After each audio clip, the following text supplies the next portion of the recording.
never had a guy assistant. If you ask Floyd Mayweather if he could... Hold on a second. How do you do my intro? Chat the Dawn. Chat the Dawn. Chat the Dawn.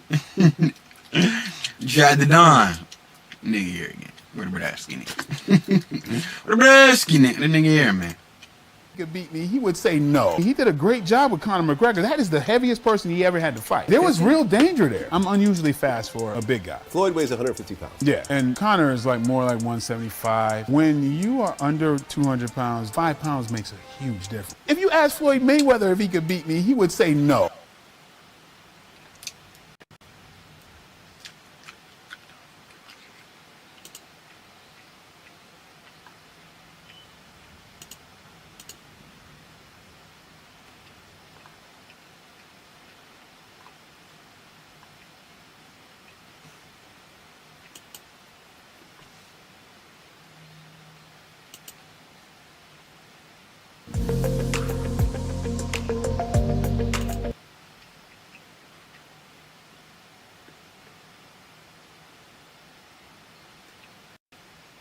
Get dinner kits delivered to your door.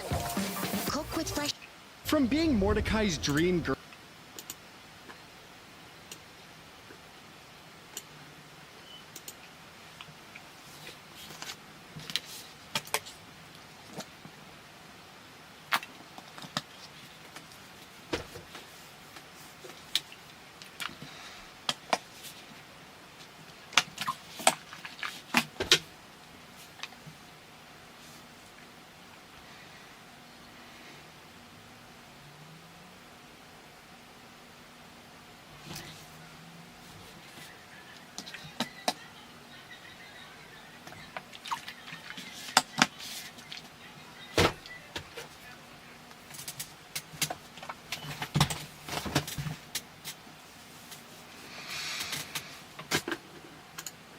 girl, loved unconditionally by fans, to being left, broken, and abandoned by the one she loved most. CJ's story in regular show is a heartbreaking reminder that even giving your all doesn't always lead to a happy ending. CJ or Cloudy J...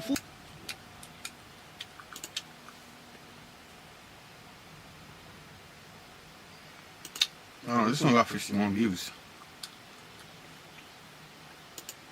Scavenge! Ha-ha! Let's scavenge, guys! Of course, all your maps appear to be out of date. Search for a camera, then return to the car.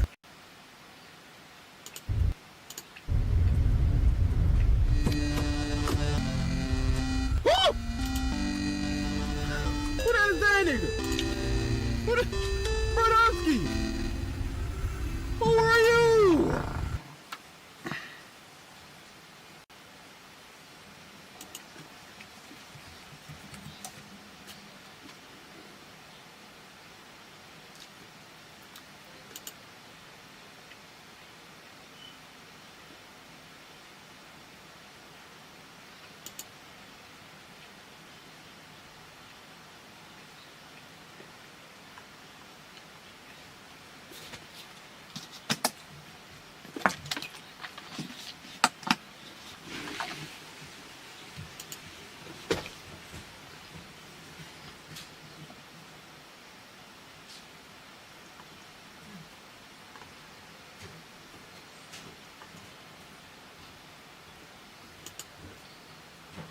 You know, something that I always really found interesting when it came to...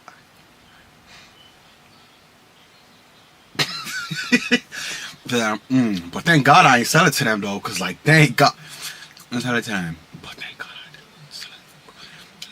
But thank God I didn't sell it, though.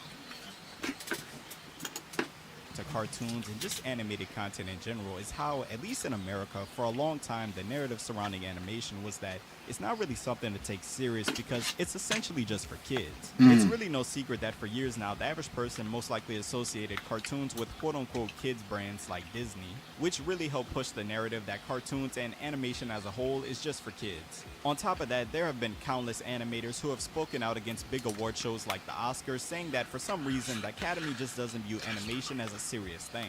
And if we're being honest, it's really only been over the last couple years that animation has really started to get some amount of respect as an art form when it comes to the mainstream's opinion. But I've just always found it funny how the mainstream has tried to portray the narrative around cartoons as not something to take serious. Because as someone who's really into animation, I already know that couldn't be farther from the truth. In all actuality, not only has cartoons been on many people's radars, but some of them have not only been impactful, but also caused major public outcry. I mean, all we have to do is take a quick look at shows like South Park or The Boondocks to see the chaos that they've caused. Having high-profile people threaten networks, getting episodes pulled, and even crazy threats. Like, chill, bro. I thought this was just a silly cartoon. Yeah, it's pretty clear that there's a long history of cartoons getting under the skin of people and being quote-unquote controversial. And while I named some obvious ones earlier, one show that you probably wouldn't expect this from is actually Regular Show. Now look, if you've seen Regular Show as like an adult, you might not know this, but Regular Show was actually pretty controversial. Yo, reality. Nah, you guys are finally here. Oh my gosh, where have you guys been? Yo. My bad, I've seen your stream. Hi, man. Also, holy cam. Looks so good. Oh, yeah. Yeah, I have like 3 big projects to do next week. So yeah, sorry. Yo, what's going on, reality? So much fun. The camera is crazy. Yeah, I got a new camera. So you boys, so you like can see the new cam. You like can see the new cam. The new cam is sick, innit? Nah, you guys are finally here. Oh, you guys don't understand how boring and trash the streets have been without you guys, bro. For so long, I've just been waiting. When are they gonna come back? And my boys, y'all are here, and then come on. Yeah, of course. Reality, are you still here too? Or the reality dip? Yeah, of course. Reality, are you still here too? Or the reality dip? Yeah, of course. No, I think he's gone. I think he jumped out. But that's stop! How have you guys been? I missed you!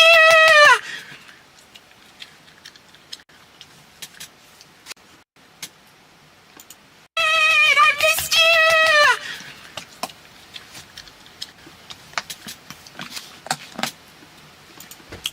I missed you! But y'all.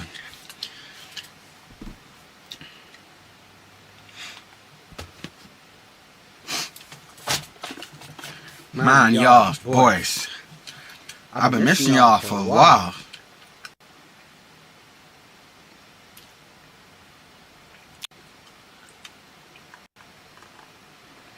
I've been good, boys. I've been good, y'all. How y'all boys been? I got another video even in the woodworks.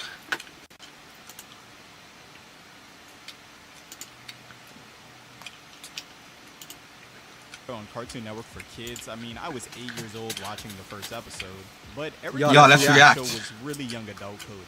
From the obvious beer references to the sexual innuendos. Oh yeah, this show you was definitely go to the college. First one in Cartoon Network history to borderline curse on screen. Fancy new razor. Yeah. How y'all boys been doing though? Like I'm really curious about what y'all going on. Y'all talking about me. That's the what course? How's your college been? College been easy, hard? How's it been, gang?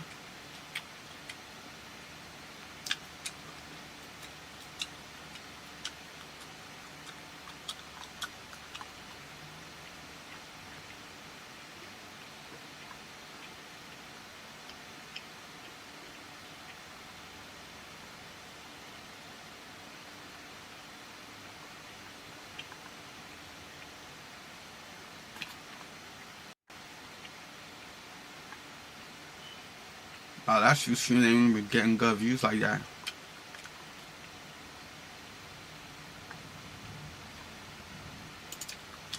I'm just there. It's kind of hard, but not that bad. I'm just there to be there. Have you been doing your assignments on time though? Because let me give you a hack right now, Desktop. This is a serious hack to get you college. This is the #1 thing that's going to make you like be better than everyone or be above everyone and not have the stress they have. And that's, bro, when your assignments come in, do them straight away. Do not let your assignments pile up. That's the #1 trick I use. when I was in college.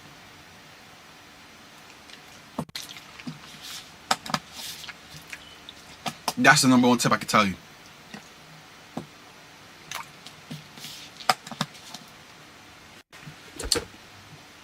So y'all boys, how y'all doing? Y'all trying to play some Roblox? What y'all on?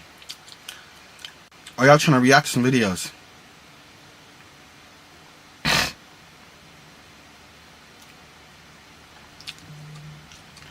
I do that too. I never slack. That's good. Sure, I do that too. I never slack. That's good. Yo, let's react to some videos. What y'all guys want to do? Play some Roblox or react to videos? Or we could do both. We can react to one video and play Roblox.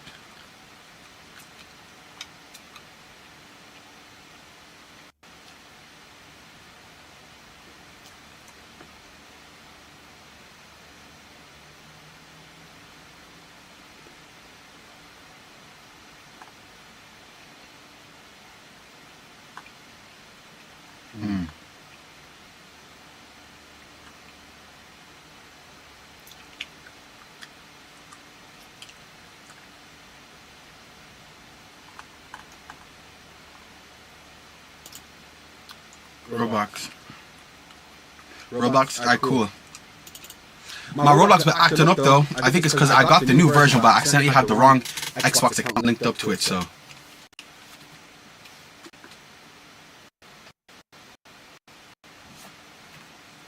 Hop on Roblox. Let's play Borderlands.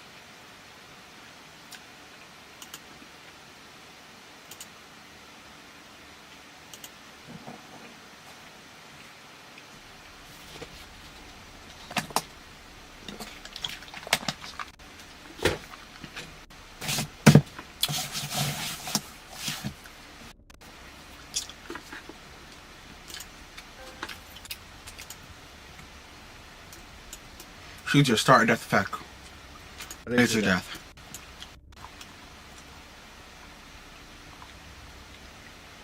Guess I've joined me up.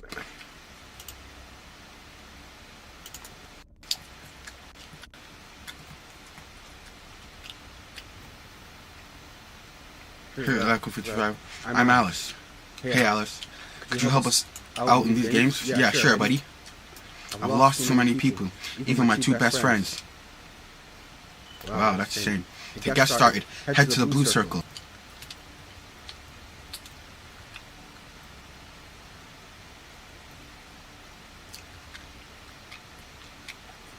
You mean these?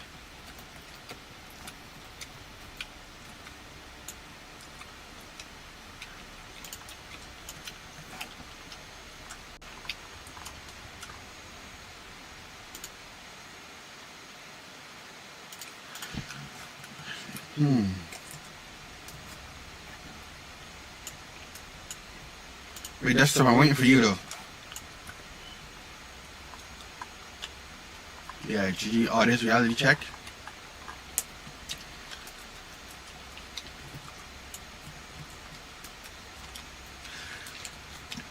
That's the reality. Were y'all able to join today because it's a Saturday or just because of the time? Because was it the time that caused you guys not to be able to join the other stream? So I know for the next time. So I know what time to be streaming.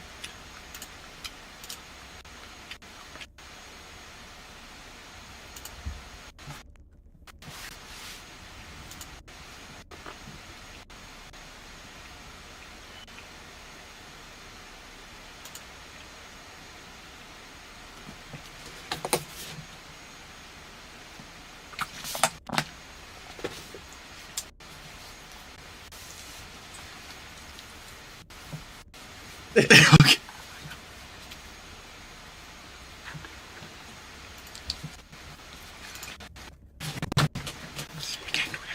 Hey, well, y'all heard Big Boss, nigga.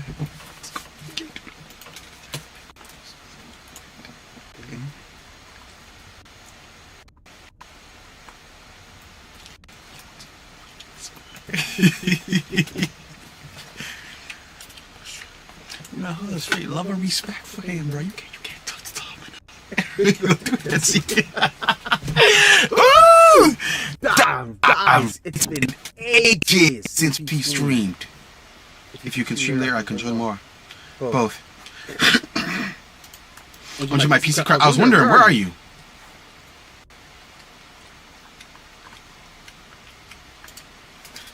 If you stream later, I can join more. Alright, cool. Yeah, that's what I'll be then. Because I keep on forgetting, you guys are 5 hours behind me.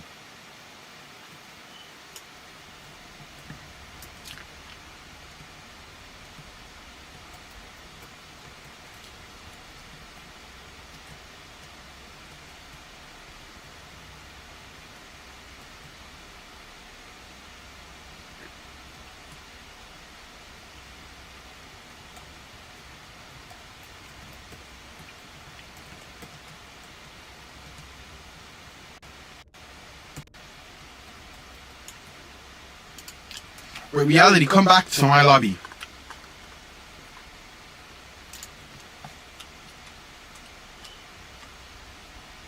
Bruh. That should be so annoying. I keep up. Yo, switch cam.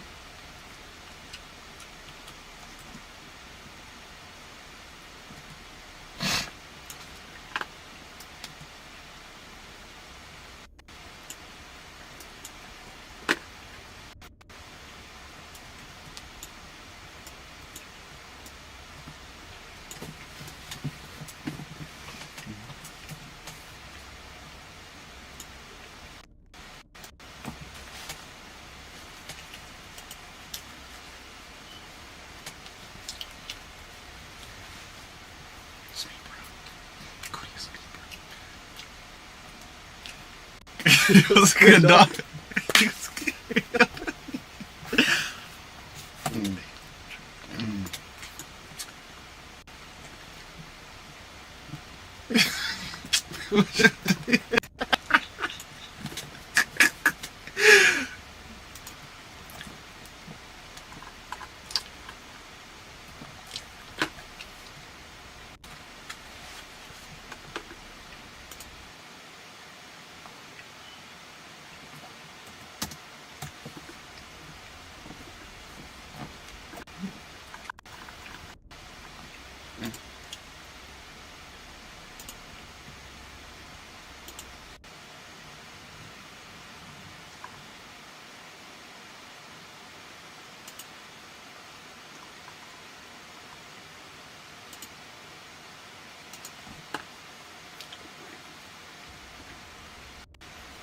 Yo, why is it not? Still can't see my screen?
Yo, y'all, join me, join me.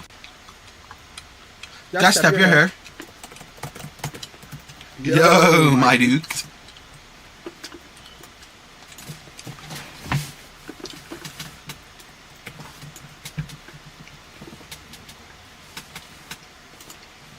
What's good? Could you help us out in these games?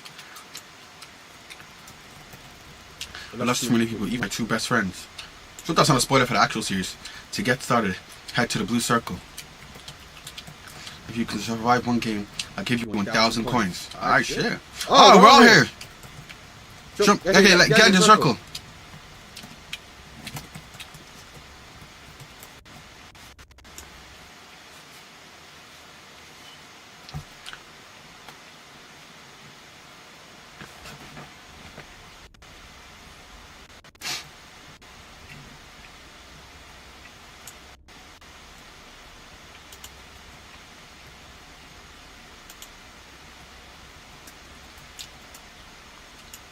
Dexter, bro. You call him Dexter. There's Desktop.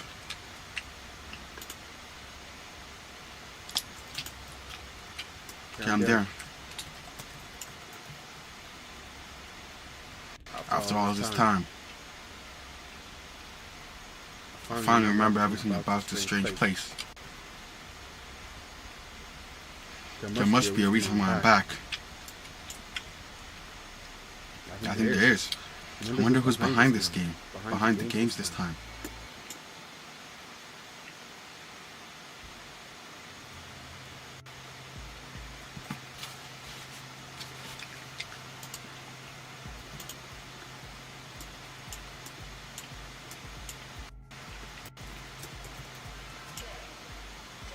Dead or alive.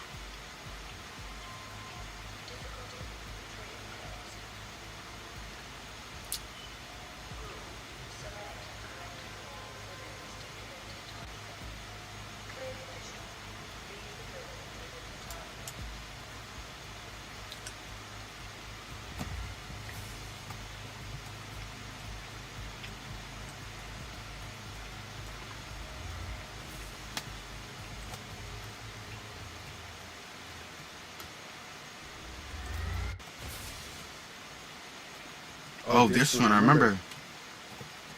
How do you even...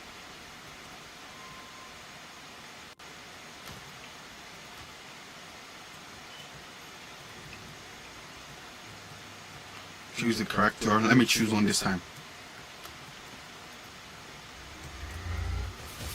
Oh, you survived. Damn, so I actually chose the right one. Okay, okay. Next one. Oh. Okay.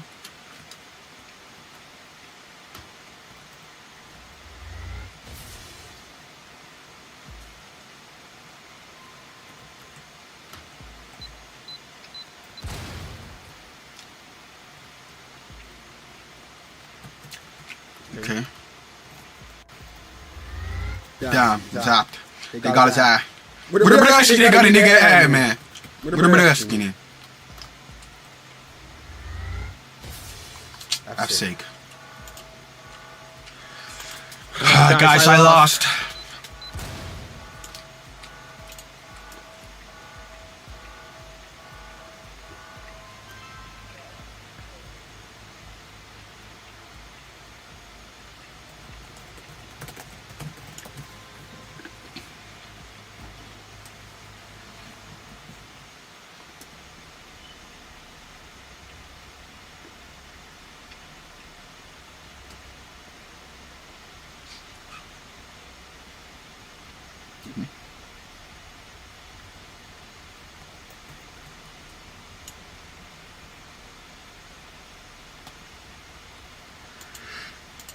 Yo, I got smoked, chat. That's the reality. They smoked my eye, bruh.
Yeah, I'm gone. Oh, reality check, you're gone too?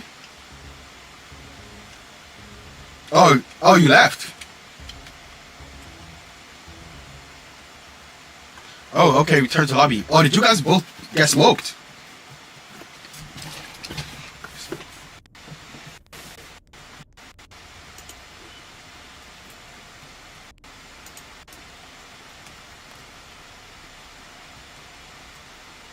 Where y'all at?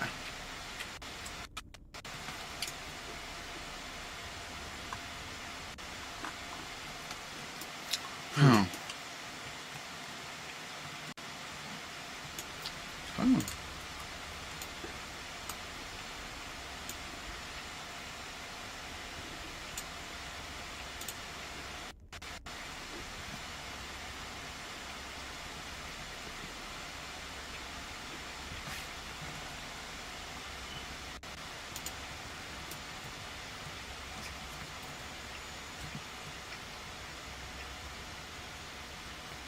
Hold on. Let's just find a good game we can play, chat. Oh, I think I know. What's this game?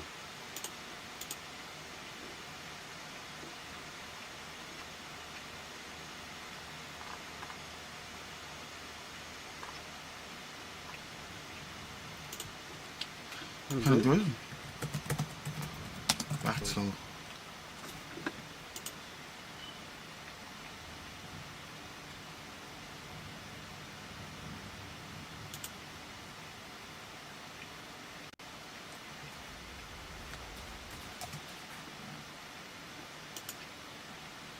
Remember this game? It came out ages ago. 124 million to 16, yeah. As I thought it was released ages ago. Let's watch something. Alright, cool. Let's watch something. That step's gone. So, what do you want to do? Do you want to just react to like a regular show video or do like a horror shorts animation reaction? Like Scary Sunday type vibe. Which one do you want to do? Dash step? I mean, reality check.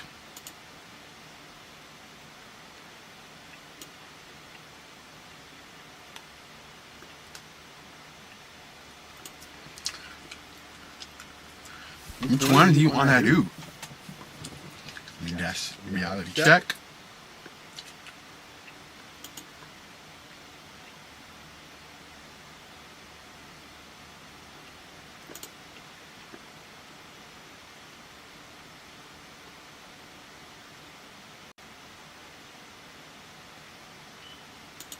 Point, usually artists sign for. I have 2 boys and a daughter. The way my sons were raised is the complete opposite of the way my daughter was raised. Yeah. Girls are different. The first thing you got to do, no matter what your kids, especially with me being your dad, was to teach them how to fight. So my kids got into jiu-jitsu and boxing and Muay Thai and all that shit when they were young. My boys could do shit that my daughter couldn't do. My boys think that the daughter gets away with everything. Of course. And my daughter thinks that they got to do everything and she doesn't get to do what they. And I say, well, that's a fact. And what I used to tell my boys every weekend when they went out, you're going to meet some nameless, faceless girls tonight. But what I want you to remember is they have somebody that really cares about them. When you meet some girls tonight, you be respectful. If some dude shows up here looking to kill one of you, I will determine whether or not I help you. I have 2 boys and a daughter. I'm 57 and my son says I need to spend hours in the gym to lose weight at. Okay, well, hold on. I have 2 boys. Wait, we're gonna watch some reality. Do you want to watch? Label comes to sign you. Reality, what video do you want to watch? Horror animation or just like a regular show video or anything? And You're usually really popping. You're popping enough that people are looking at you, probably starting to kind of pay you for things. They get you at that point. Usually artists sign for 4 to 5 albums. Then to get out of the situation and still be relevant enough to go independent, you're never gonna have it. So all your best songs made during that period of time. So all that money just went straight to a label. When a label comes to sign you, you're usually really popping.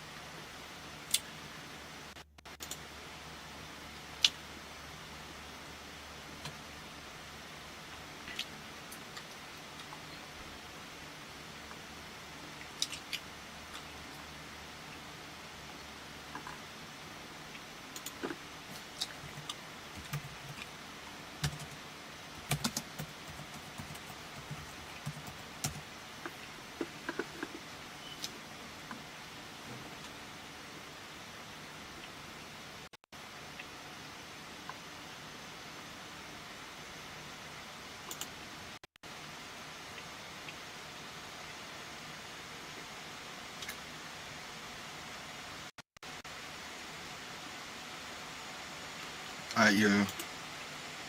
Horror, come.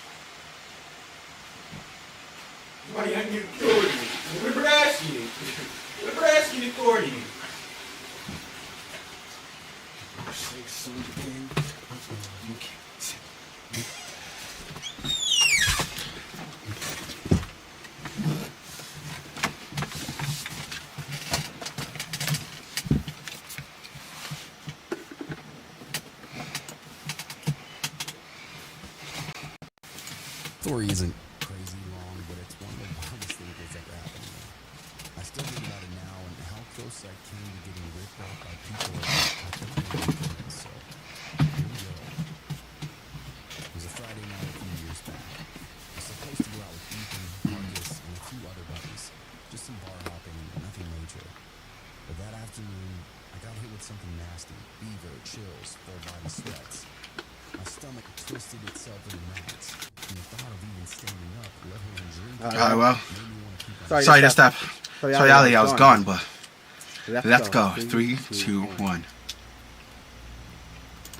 My story isn't crazy long, but it's one of the wildest things that's ever happened. Let me turn this light off. The horror ambience feeling. It was a Friday night a few years back. I was supposed to go out with Ethan, Marcus, and a few other buddies. Just some bar hopping, nothing major. But that afternoon, I got hit with something nasty. Fever, chills, full body sweats. My stomach twisted itself into knots, and the thought of even standing up, let alone drinking, made me want to puke on the spot. Scary. I told him I'm out for the night. He hit me back with a laughing emoji, called me soft. I told him to have a drink for me and crashed on my couch with Netflix playing in the background. I must have dozed off because the next time I looked at my phone, it was well past midnight. Oh. My fever had eased up a little bit, but my body still felt wrung out. The TV flickered in the dark, some show playing I can't even remember putting on. I barely even had the energy to sit up, so I just let my eyes unfocus, sinking in and half out of sleep. And then I heard this metallic scrape. At first, I thought it was the TV, some weird sound effect, but when I turned the volume down, I heard it again. And this time, it was followed by whispering outside. Uh-oh. My body went rigid, whispering. Low, hushed voices just outside my door. My mind quickly scrambled for some kind of explanation. Was it the neighbors or maybe drunk kids messing around? But then I heard that metallic scrape again, but it was longer this time, like something being dragged across my lock. My stomach quickly turned to ice. I slid off the couch, moving slowly and carefully. The TV cast just enough light to keep me from tripping as I crept towards the front room. I pressed my back against the wall near the window, took a deep breath, and then just barely peeked through the side of the curtain. 2 men, dressed in dark clothes, both wearing ski masks. One was hunched over my front door, working at the lock with something thin and metallic, a lockpick.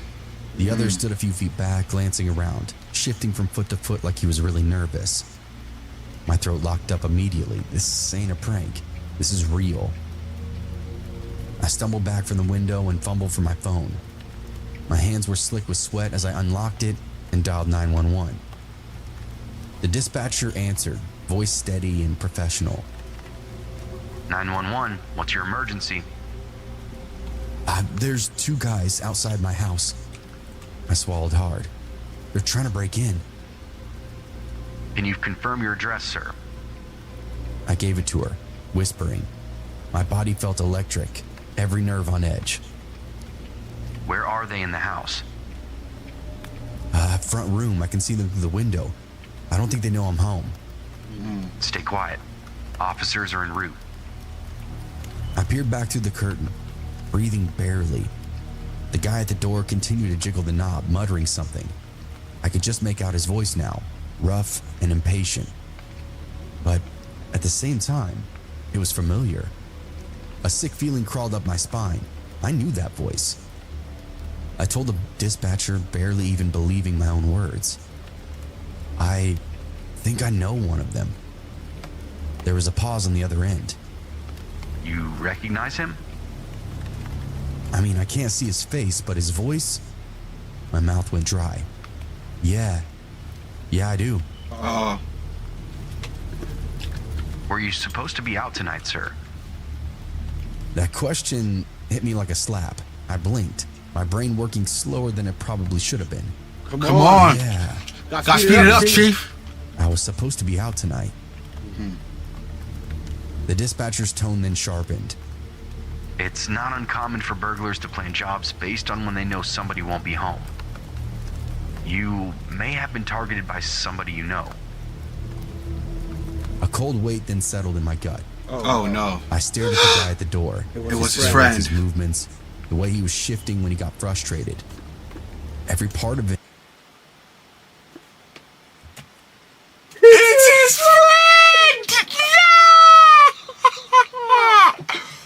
It's his friend! It's his friend! His friend who he told at the beginning. Remember he told him. Told his friend at the beginning. I think he grabbed drinks. Nothing major. But that afternoon, I got hit with something nasty. Fever, chills, full body sweats. My stomach twisted itself into knots, and the thought of even standing up, let alone drinking, made me want to puke on the spot. I shot Ethan a text and told him I'm out for the night. He hit me back with a laughing emoji, called me soft. I told him to have a drink for me and crashed on my couch, with Netflix playing in the background. I must have dozed off because the next time I looked at my phone, it was Nah, it was his friend. His friend was to set him up. Because remember, they were supposed to be out. Remember her princess era? Bruh. With Vinted's new categories, you can now sell all sorts of pre-loved. I stared at the guy at the door, his build, his movements, the way he was shifting when he got frustrated. Every part of him was screaming something I didn't want to believe. Ethan.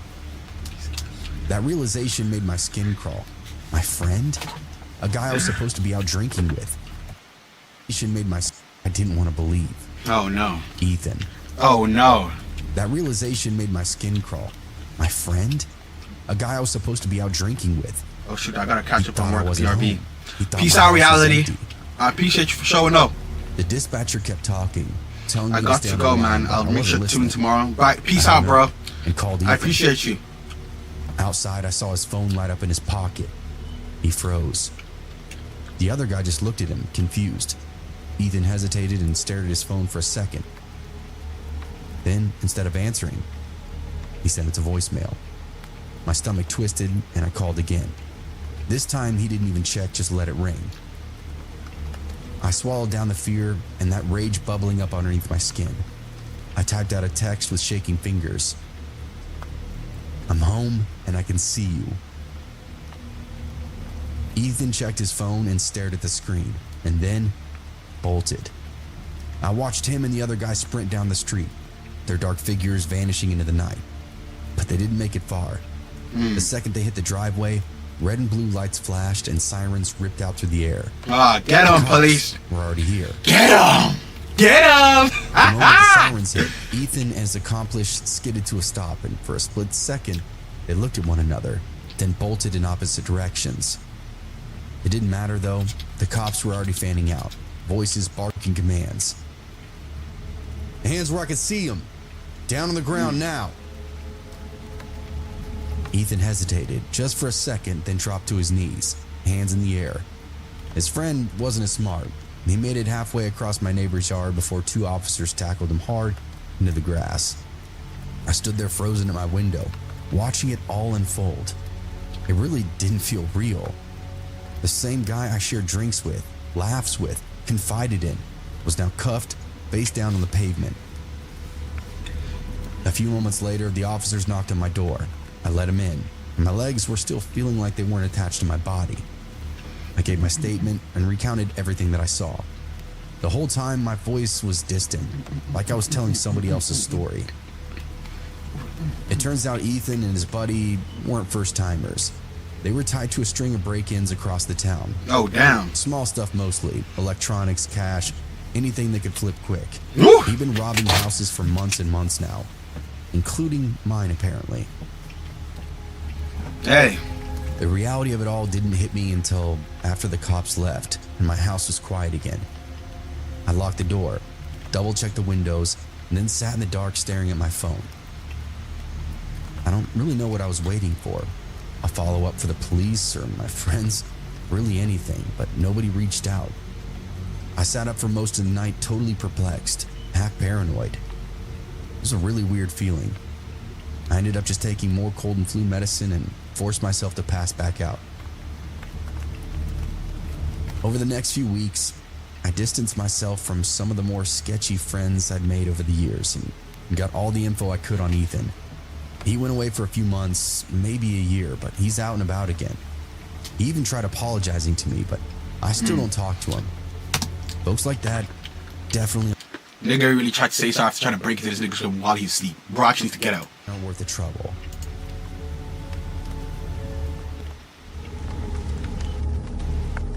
I didn't think twice about that night when it started. It was just one of those evenings, that same routine that I'd done 100 times before.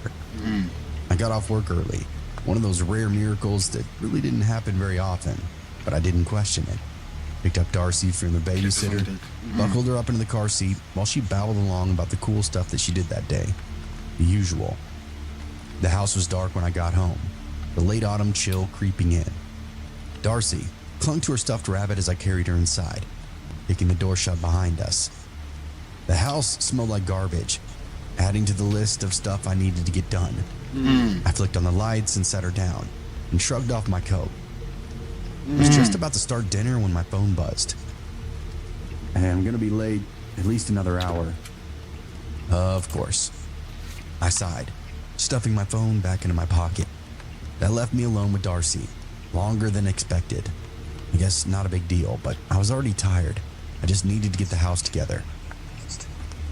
Okay, kiddo, I said, scooping her up. Let's get you set up so mommy can get rolling. I plopped her in front of the living room with a sippy cup and her toys, turning on something animated to keep her occupied. She giggled, completely unaware that my energy was running on fumes. The kitchen was cold, even with the oven on. I moved throughout the motions, chopping vegetables and setting water to boil. That kind of mindless task that you do on autopilot. My phone buzzed again. Another text from Tyler. Hold on a sec, chat.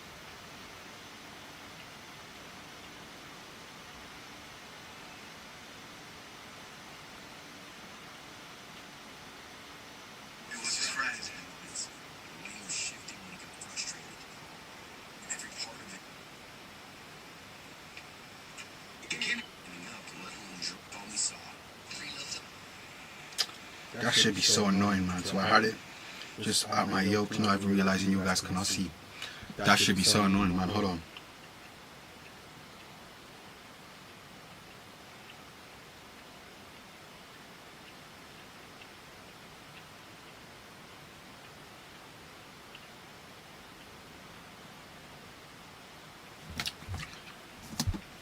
As I typed out a reply, I heard something from the living room, this soft thump.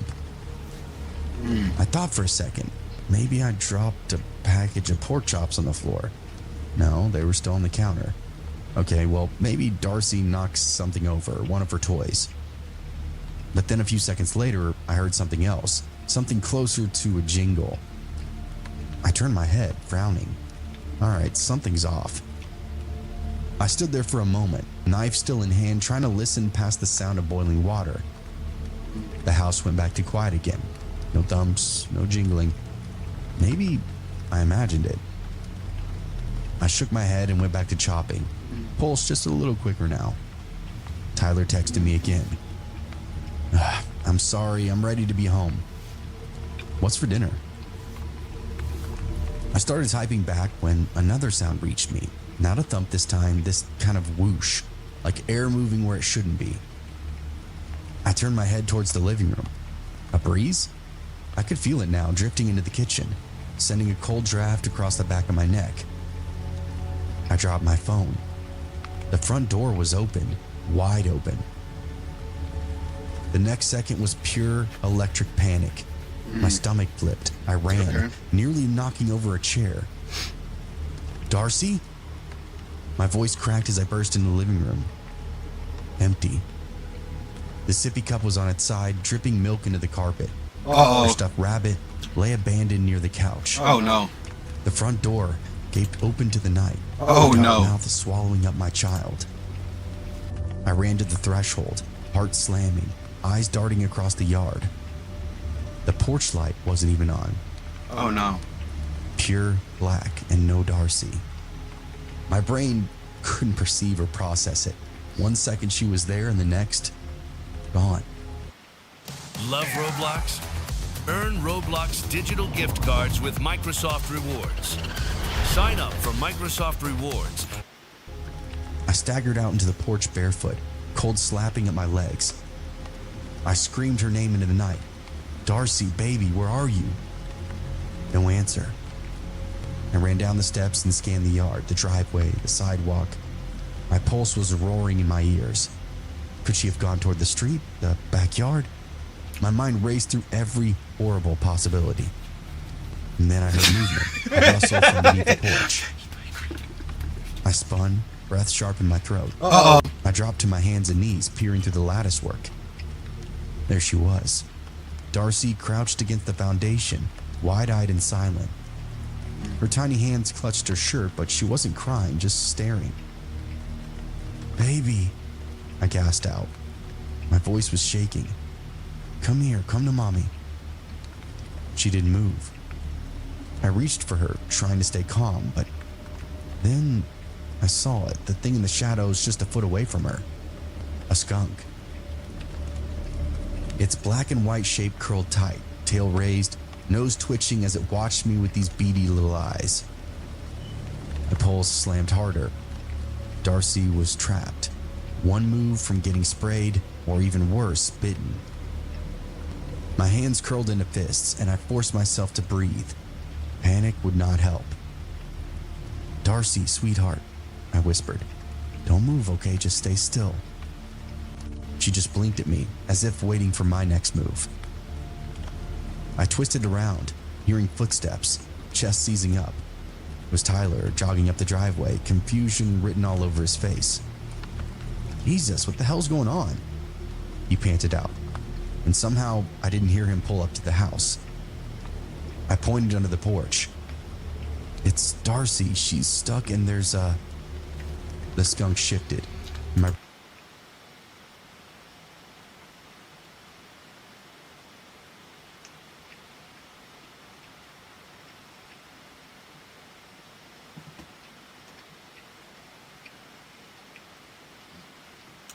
breath caught. Don't startle it, I hissed to him. Tyler crouched beside me, peering into the darkness. Shit. Slowly, he straightened up and reached into his coat pocket, pulled out his keys. I didn't know what he was doing until he aimed, pressed the button, and set off the car alarm. That blaring sound shattered the quiet. The skunk flinched, and its tails flicked up and then gone. A streak of black and white, shooting out from underneath the porch, vanishing into the bushes. Darcy then let out this startled little yelp, and that's all I needed. I lunged forward and grabbed her and yanked her in my arms, stumbling backwards into the grass. She clung to me, her tiny body trembling. I pressed my lips to her hair, whispering, "You scared me so bad, baby." My whole body felt like it had been hollowed out, shaking with the leftover adrenaline. Tyler bent down and checked her face and her arms. She okay? I nodded. I think so. Then that smell hit me, something burning. Tyler's eyes went wide. Dinner. I turned and stared through the open door, smoke curling from the kitchen. The pot on the stove, whatever I was cooking, was now in flames. Oh no. We ran inside.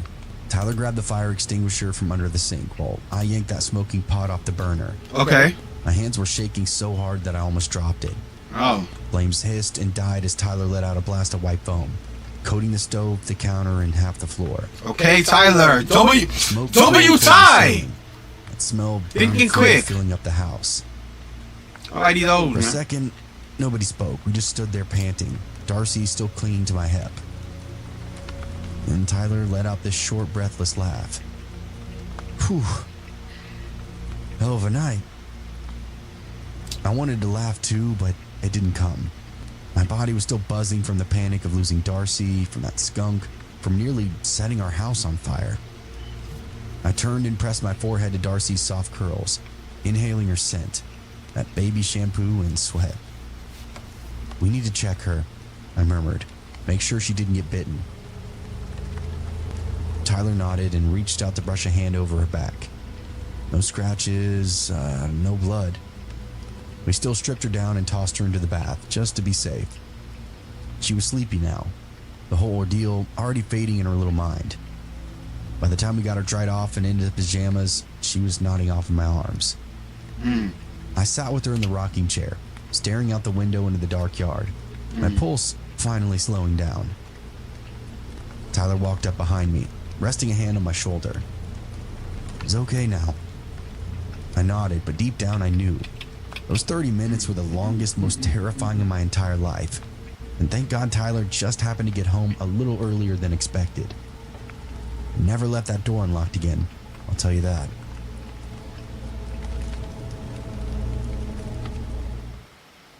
Cat food. Arriving soon with Amazon Prime. That's off your mind? So now you can worry about something else like... Can Xavier... It was the weirdest sensation ever. It felt like the woods were changing constantly, somehow trying to keep us trapped out there.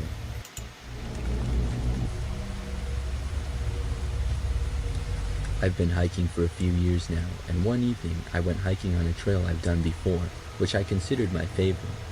It's well known for its beautiful views, and I had planned on a simple evening hike. I wasn't expecting it to take too long, so I didn't bring much, just water, a few snacks, and my phone. As the evening went on, the weather turned cooler.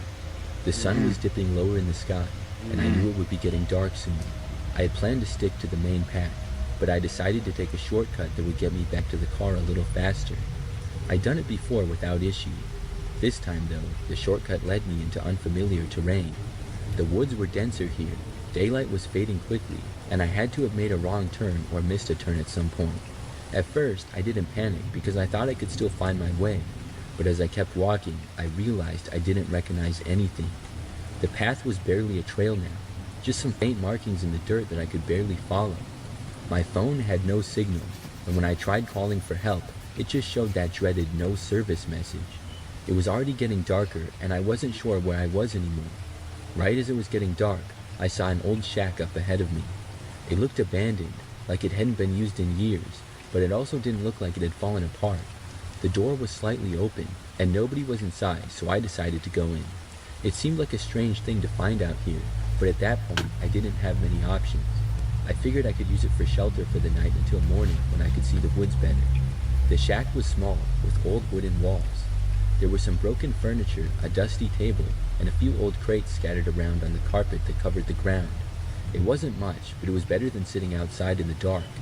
I locked the door behind me and settled into the corner with my bag as a pillow, lying on top of the carpet so that I had at least a little padding.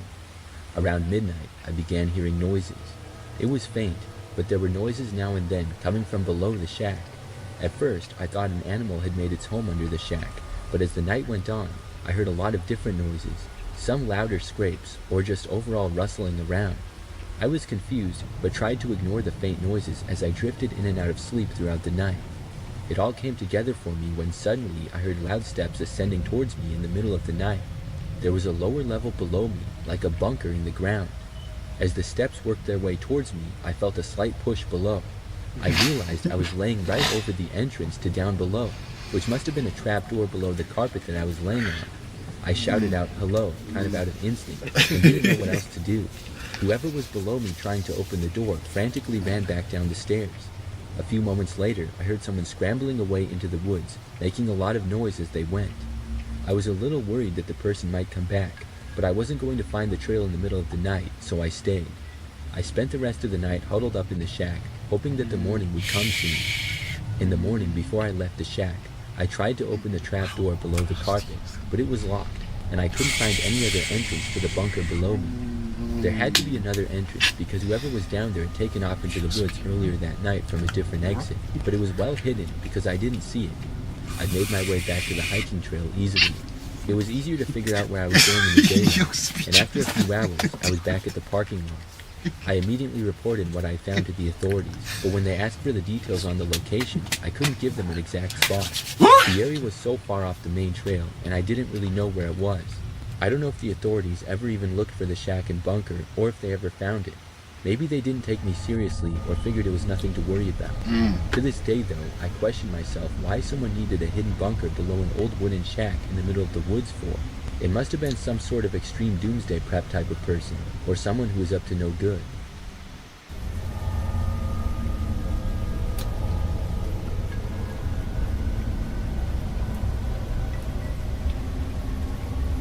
One of my last years at church camp when I was a teenager, I got a good scare and learned a good life lesson. I was 14, and my friend Tyler and I had snuck out of our cabin after lights out time. We didn't plan to go far, just a short walk around the campgrounds. We wanted to explore a little, talk about whatever was on our minds, and maybe see if we could scare each other. We were bored. We had spent the whole week at camp doing all the usual stuff like hiking, swimming, and the evening campfires. But that night, we felt like doing something different. We didn't realize how dumb it was until it was too late. We left our cabin quietly, trying not to wake anyone, and walked down the path towards the woods behind the camp. The camp was isolated, with no houses for miles, no streetlights, just trees and a couple of small buildings scattered around. We knew the camp pretty well, but we had never tried to navigate it in the pitch dark. We wandered for what felt like a while, just talking and laughing in the dark. We figured we'd make it back before anyone noticed that we were gone. But when we turned around to head back, we realized the camp didn't look the same. The trail we had followed into the woods didn't seem familiar. The lights from the cabins were not where they should have been, and the shadows from the trees were deeper, like they were closing in. Tyler and I started walking faster, but it only made things worse. The more we tried to get back, the farther we seemed to get. The trail was different. It's pronounced fire for a reason. Work today is broken. We're all working in too many disconnected apps, and it's killing team productivity. But for the first time, there's... It twisted and turned in ways we didn't remember. The trees looked bigger and the path narrower. It was like the woods were alive, shifting around us. We tried to retrace our steps, but it felt hopeless. By then, we were both nervous. Tyler kept insisting we'd get back, that we just needed to keep walking, but I wasn't so sure. My mind kept jumping to all the creepy stories we heard at campfires earlier in the week. You know, the usual scary stories about lost campers, strange sounds in the woods, and old legends nobody really believes but still makes you uneasy. After about an hour, we stopped. The woods were thick, and the moonlight barely cut through the branches. There was an eerie silence, like everything was holding its breath. That's when we heard something, a noise far off in the distance. It sounded like footsteps, with the crunching of leaves and twigs breaking. Someone was walking, but not in a normal way. It was like they were dragging their feet. We didn't say anything, but we both knew that we had to get out of there. We started walking again, only this time it was with a sense of urgency. It felt like we had to get back before whatever was back there caught up with us. Finally, we saw one of the camp cabin's lights, faint but visible through the trees. We moved towards it quickly, trying not to trip over roots or rocks in the dark. We finally broke through the trees and went back onto the main path, right in front of the main campfire area. By the time we got back to our cabin, we didn't say a word to anyone. Nobody knew we had been gone. I'm not sure what happened out there in the woods that night, but I know we both felt something wasn't right. It sounds fake, but it was the weirdest sensation ever. It felt like the woods were changing constantly, somehow trying to keep us trapped out there. The weirdest part of the whole night was that I had my watch out there with me, and according to my watch, we had been out there for at least an hour and a half, maybe even 2 hours. I wasn't sure the exact time we had left, but I know it was for sure over an hour. However, when we got back to our cabin and saw the clocks there, only half an hour had passed. After that, we never went exploring in the dark again at church camp.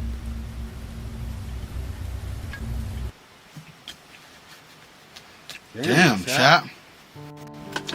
That was fire. But shit, we had some good animations. We've been streaming for about an hour. I think it's time we call it off, money. Look at the Bradski.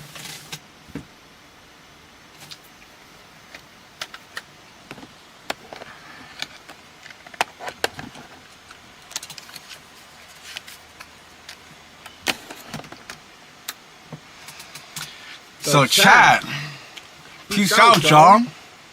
I want to tell y'all boys I appreciate you. I love y'all boys. Thank y'all for showing up. Reality check, desktop. Thank y'all boys for showing up, man. Like, really, real shit. Like, look how many... Bro, chat. Real shit. I'm going to show you. Yo, chat, like, thank y'all for showing up. Real shit, chat. Like, bro. Look at him.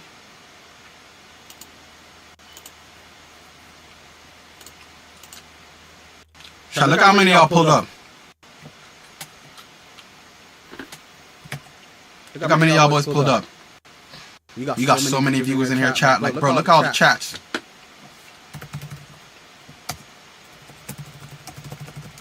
Yo, bro, stop spamming my chat, bro. Chill, bro. Relax. Don't need to spam my chat, bro. Like, I understand you love the streams, but like, bro, chill. What? But yeah, I appreciate y'all boys for showing up, and I love all y'all. But this is the end. So until next time.